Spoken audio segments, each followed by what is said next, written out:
HILT ప్రసక్తే లేదు. ప్రతిపక్షాలు కోరితే విచారణకు సిద్ధం. 2014 నుంచి హిల్ట్ పాలసీ వరకు ఏ ఏజెన్సీతోనైనా దర్యాప్తు చేస్తాం. శాసనసభలో ఉప ముఖ్యమంత్రి బట్టి విక్రమార్క సభ నిరవధిక వాయిదా. సో మొత్తానికి అసెంబ్లీ సమావేశాలు ముగిశాయి. 5 రోజుల అసెంబ్లీ సమావేశాల్లో దాదాపుగా 13 బిల్లులు, 2 తీర్మానాలు, 4 స్వల్పకాలిక చర్చలతోటి ఒక రాజీనామా ఆమోదం. ఎవరిది? ఎమ్మెల్సీ కవిత రాజీనామా ఆమోదంతో ఆల్మోస్ట్ ఈ శాసనసభ సమావేశాలు ఈసారికి ఖతమైపోయినాయి. ఇందులో ప్రధానంగా చర్చించింది ఏంది? మనం ఎన్నెన్నో అనుకున్నాం. బీసీల రిజర్వేషన్ల గురించి, ఈ జిహెచ్ఎంసీ వార్డులకు సంబంధించి, ఆ తర్వాత రైతుల సమస్యలపైన, కృష్ణా జలాల వాటా పైన, ఇట్లా అనేక ప్రజా ప్రయోజనాలను ఈ అసెంబ్లీ వేదికగా చర్చిస్తారనుకున్నాం. తీరా చూస్తే ఏం జరిగిందంటే, నీటి వాటాలపైన ముఖ్యమంత్రి రేవంత్ రెడ్డి ఆవేశంగా మాట్లాడి ఓటుకు నోటు కేసులో ఏ విధంగా దొంగతనం బయటపడి అడ్డంగా బుక్ అయ్యారో, సేమ్ నీటి వాటాల విషయంలో ఏంది నోట్లో నేను చెవిలో గుసగుస చెప్పానని మళ్ళీ అక్కడ కూడా తను చెప్పింది అబద్ధమని మళ్ళీ అక్కడ అడ్డంగా బుక్ అయ్యాడు. ఇప్పుడు ఈయన రాజేసిన నిప్పు అక్కడ రాయలసీమలో అంటుకున్నది. రాయలసీమ లిఫ్ట్ ఇరిగేషన్ నేనే ముఖ్యమంత్రి చంద్రబాబు నాయుడుకి చెప్పి ఆపించాను, ఆయన మన మీద గౌరవంతో రాయలసీమ లిఫ్ట్ ఇరిగేషన్ ఆపేశాడు అని ఈయన అసెంబ్లీ వేదికగా చెప్పిన ఈ అబద్ధపు మాటలు ఇప్పుడు రాయలసీమలో మంటలు వేస్తున్నాయి. సో నీటి వాటాల మీద చెప్పిన దాంట్లో ఒక్క దాంట్లో నిజం లేదు. 45 టీఎంసీలకు ఎందుకు తీసుకొచ్చాము అన్న దాంట్లో ఒక జస్టిఫికేషను లేదు. డిపిఆర్ వెనక్కి వచ్చింది, మరి దాన్ని మళ్ళీ ముందటికి తీసుకెళ్తాము, ఏ విధంగా అయినా సాధిస్తాము అనే దాని మీద ఒక ధీమా లేదు. కృష్ణా గోదావరి నీటి వాటాలకు సంబంధించి కేంద్ర ప్రభుత్వం మీద ఒత్తిడి తీసుకొస్తాము, ఈ రాష్ట్రానికి మరిన్ని ప్రాజెక్టులు కావాలి, ఈ ప్రాజెక్టులకు అనుమతులు తీసుకొస్తాము, ప్రాజెక్టుల యొక్క మరమ్మతులకు వెంటనే చర్యలు చేపడతాము, ఎస్ఎల్బీసీని ముందరికి తీసుకెళ్తాము. ఇలాంటి ఏ ఒక్క దాని మీద ఒక స్పష్టమైన హామీ లేదు, ఒక విధానము లేదు, జనాలకు నమ్మకం కల్పించే అంశము లేదు. నీటి వాటాల మీద ఏవో రేవంత్ రెడ్డి అడ్డగోలుగా మాట్లాడము, తోసింది మాట్లాడిండు. ఇక ఉత్తమ్ కుమార్ రెడ్డి ఆయన ఈ మాటలు మాటలని మొత్తం తేలిపోయింది.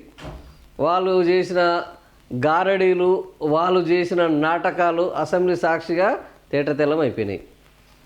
నీటి వాటాల పక్కన పెడితే రైతులకు యూరియా సమస్యలు ఉన్నాయి, కరెంటు సమస్యలు ఉన్నాయి, గిట్టుబాటు సమస్యలు ఉన్నాయి, ధాన్యం కొనుగోలు సమస్యలు ఉన్నాయి. ఈ సమస్యలు ఉంటే వీటి మీద మాట్లాడారు అని అంటే ఒక్క దాని మీద మాట్లాడలేదు. చివరికి ఎంతవరకు వచ్చిందంటే శాసన మండలి చైర్మన్ డైరెక్ట్గా, అయ్యా ముఖ్యమంత్రి మీకు చెప్పినాక కూడా ట్రాన్స్ఫార్మర్లు దొరకట్లేవు, బిల్లులు ఇవ్వట్లేదు, ఇదెంత దారుణము, ఇంతకంటే అన్యాయం ఏమన్నా ఉందా అని శాసన మండలిలో అత్యంత ఉన్నతమైన వ్యక్తి, శాసనసభకు చైర్మన్, శాసనసభకు స్పీకరు, పెద్దల సభకు చైర్మన్, వీళ్ళు ఉన్నతమైన వ్యక్తులు.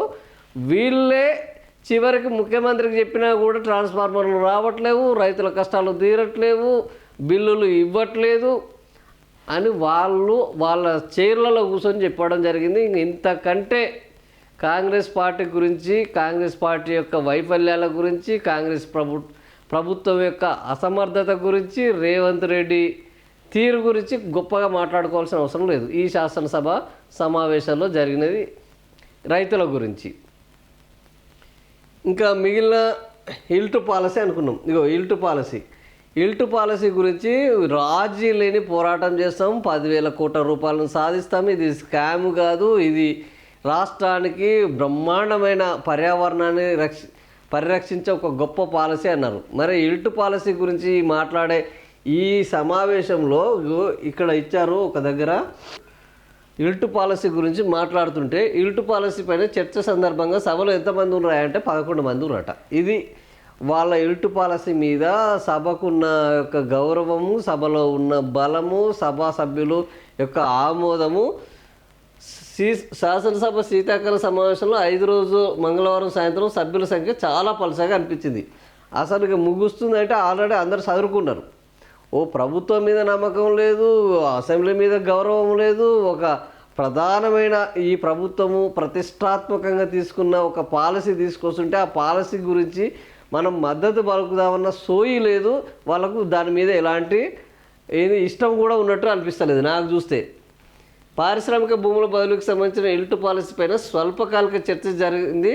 సో ఈ చాలా కొద్ది మంది మాత్రమే సభలో ఉన్నారు. సాయంత్రం 5 గంటల నుంచి 5 గంటల 15 నిమిషాల సమయంలో కాంగ్రెస్ సభ్యులు ఎన్ఎం శ్రీనివాసరెడ్డి మాట్లాడుతున్న సమయంలో ప్యానెల్ స్పీకర్ కలుపుకొని సభలో కేవలం ప్యానెల్ స్పీకర్ కలుపుకొని 12 మంది సభ్యులు మాత్రమే ఉన్నారు.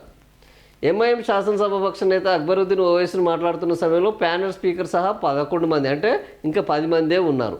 అక్బరుద్దీన్ మాట్లాడుతున్న సమయంలో దశలో బీజేపీ సభ్యులు ఒక్కరు కూడా సభలో లేరు. మంత్రులు శ్రీధర్బాబు, ఉత్తమ్ కుమార్ రెడ్డి, జూపల్లి కృష్ణారావు మాత్రమే సభలో కూర్చున్నారు. బీఆర్ఎస్ శాసనసభ సభ్యులు అసెంబ్లీ శీతాకాల సమావేశాలను బహిష్కరించిన విషయం తెలిసిందే. సో ఇది ఈరోజు మనం వీళ్ళు చెప్తున్న ఈ ఇల్టు పాలసీ మీద చర్చ జరుగుతున్న సమయంలో అసెంబ్లీలో శాసనసభ్యులు ఉన్న తీరు, వాళ్ళు పార్టిసిపేట్ చేసిన విధానము అంత గొప్పగా ఉన్నది. ఇంత గొప్ప ఆమోదంతో ఇంతమంది సభ్యుల మద్దతుతోటి ఈ ఇల్టు పాలసీని తీసుకొస్తున్నారు. సో ఇది ఇల్టు పాలసీకి సంబంధించి ఎట్లాగో మనం ముందే అనుకున్నాం. ఈ శాసనసభ సమావేశాలను పెడుతున్నది ఒకటి బీఆర్ఎస్ మీద దుమ్మెత్తిపోయడానికి, రెండోది ఇల్టు పాలసీని అమలు చేసుకోవడానికి. అంతకు మించి దీంట్లో ఇలాంటి ప్రజా ప్రయోజనము ఉండే అవకాశమే లేదని మనం మొదట అనుకున్నాము. అది 100కి 100 పాలు నిజమని నిన్న శాసనసభ సమావేశాలు నిరవధిక వాయిదాతో తెలిపింది.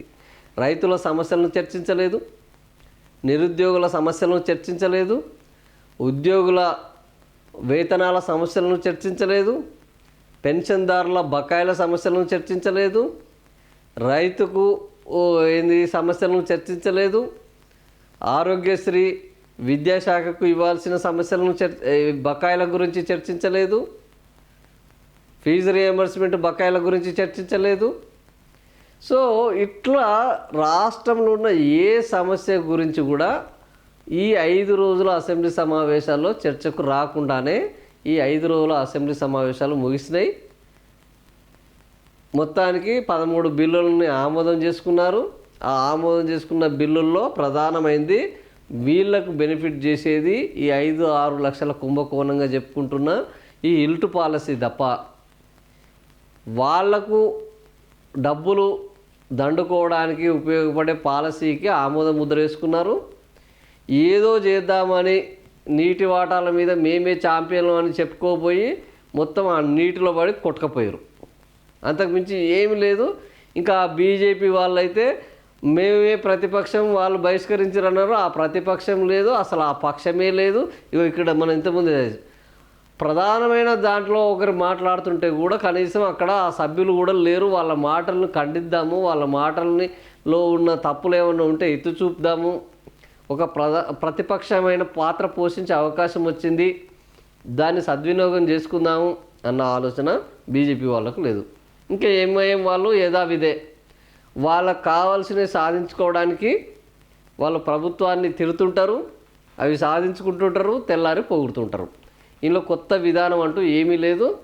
వాళ్ళ తిట్ల వెనుక, వాళ్ళ నిలదీత వెనుక వాళ్ళ డిమాండ్ల సాధన తప్ప జనం పరిష్కారము కానీ రాష్ట్రం గురించి వాళ్ళు అసలు ఆ నీళ్ళ జోలికి కూడా వెళ్ళరు. ఎందుకంటే అది నీళ్ళ సంగతి మాది కానే కాదు అనుకుంటారు. మాది హైదరాబాదు, మాది పాత బస్తీ, మాకు ఈ ప్రాజెక్టులతో సంబంధం లేదు, ఈ నీళ్ళతోని, ఈ కరెంటుతోటి, వ్యవసాయంతో మాకు సంబంధమే లేదనుకున్న పద్ధతిలో మాట్లాడతారు. వాళ్ళు ఎంతసేపటికి పారిశ్రమల గురించి, వాళ్ళకు రావాల్సిన నిధుల గురించి, వాళ్ళ కొట్లాట గురించి మాట్లాడారు. నిన్న వాళ్ళ యొక్క భూములను లాక్కుంటున్నారని భయపడి అదొక్కసారి మాట్లాడారు, అంతే.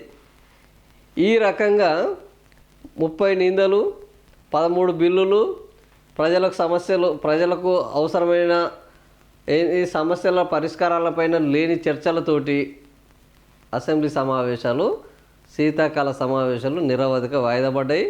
ఇక మండలిలో ఒకే ఒక్క అంశం జరిగింది. అది ఏందయ్యా అంటే, ఒకటి ఎమ్మెల్సీ రాజీనామా, కవిత రాజీనామాను ఆమోదించారు. మండలిలో ఉన్న చైర్మన్ ప్రభుత్వానికి గట్టిగా ఒక చురకలో అంటించారు. అంతకు మించి ఈ శాసనసభ సమావేశాల్లో జరిగిన లబ్ధి ఈ జనాలకు ఏం లేదు, ఆ ఖర్చు తప్ప, అంతే.